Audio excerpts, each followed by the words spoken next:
আমাদের মা দেশনেত্রী বেগম খালেদা জিয়া তিনি আর নেই। এই কথা শোনার পর আমার বাসায় আমার স্ত্রী, আমার কন্যা, আমার ছেলে তারা সবাই কান্নায় ভেঙে পড়ছে। আমিও প্রায় 1 ঘন্টার মতো আমার চোখের পানি ফেলেছি। কারণ আপনারা জানেন যে আমাদের মা দেশনেত্রী বেগম খালেদা জিয়া এই বাংলার বুকে নয়, সারা পৃথিবীতে একটা আইকন ছিল। সে তার মতো নেত্রী আর পৃথিবীতে হবে কিনা সেটা আমরা জানি না। আমরা বহু নেত্রীর নাম শুনেছি, কিন্তু আমাদের নেত্রী দেশনেত্রী বেগম খালেদা জিয়ার মতো আরও নেত্রী হবে কিনা সেটা আমার জানা নেই। তার সাথে স্মৃতিচারণা আমার আছে। যখন গুলশান অফিসে আমরা যখন আমাদের সালাউদ্দিন উসি, মিরপুরের উসি সালাউদ্দিন আপনারা জানেন, সে অত্যন্ত ক্রেজি একটা উসি ছিল। সেই উসি দুর্দান্ত ছিল।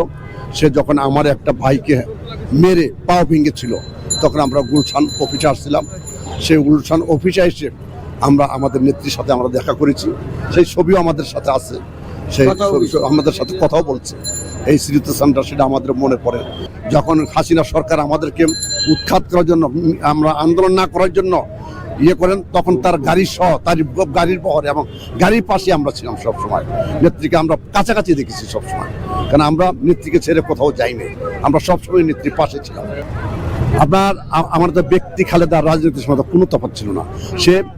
সে কোনো তফাৎ ছিল না। তার পরিবারকে যতটুকু সে না দেখছে, ততটুকু রাজনীতি নেতৃত্ব মানুষকে সে দেখেছে, দেশের মানুষকে দেখেছে। আপনারা জানেন যে দেশনেত্রী বেগম খালেদা বলছিলেন যে আমার এই দেশ ছাড়া আমার কোনো দেশ নাই, আমার কোনো প্রভু নাই, এটাই আমার দেশ, এই দেশের মানুষই আমার মানুষ, আমার আর কোনো প্রভু নেই, আমার আর কোনো ইয়ে নেই, আমার জনগণই সবচেয়ে বড়। অথচ একটি শুধু একটা মিথ্যা মামলা, শেখ হাসিনা তাকে 2 কোটি টাকার মামলা দিয়ে তাকে অযথা তাকে 5টি বছর হয়রানি করেছে, তাকে জেলখানায় নিয়েছে। জেলখানায় নিয়ে তাকে মেরে ফেলার জন্য তারা বিভিন্ন রকম প্রয়োজন দিয়ে তাকে নির্নকশা করেছিল, যে চক্রান্ত করেছিল যে শেখ খালেদা যদি না থাকে তাহলে আমার পথটা চিরস্থায়ী হবে। কিন্তু আল্লাহর কাম আল্লাহ করেছে। আল্লাহ তো সর্বশক্তিমান আল্লাহ, আল্লাহর উপরে কোনো শক্তি নেই। কারণই আল্লাহ আপনারা দেখছেন এই 5ই আগস্টে আল্লাহ অলৌকিক শক্তি দ্বারা তাকে এই দেশকে উৎখাত করে দিয়েছে। আবার দেশনেত্রী বেগম খালেদাকে সেই সম্মানের পথে আবার আসছে, আল্লাহ তাকে সম্মান দিয়েছে। আশা করি দেশনেত্রী বেগম খালেদা তার আমরা ব্যস্ত নসিব করি, আল্লাহ সর্বোচ্চ স্থানে তাকে আল্লাহ ব্যস্ত নসিব করুক। বক্তব্যের মধ্যে শেষ বক্তব্য নাই।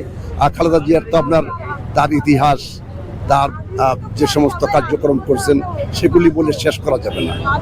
তার কর্মকাণ্ড শেষ করা যাবে, তার কথা বলে শেষ করা যাবে না।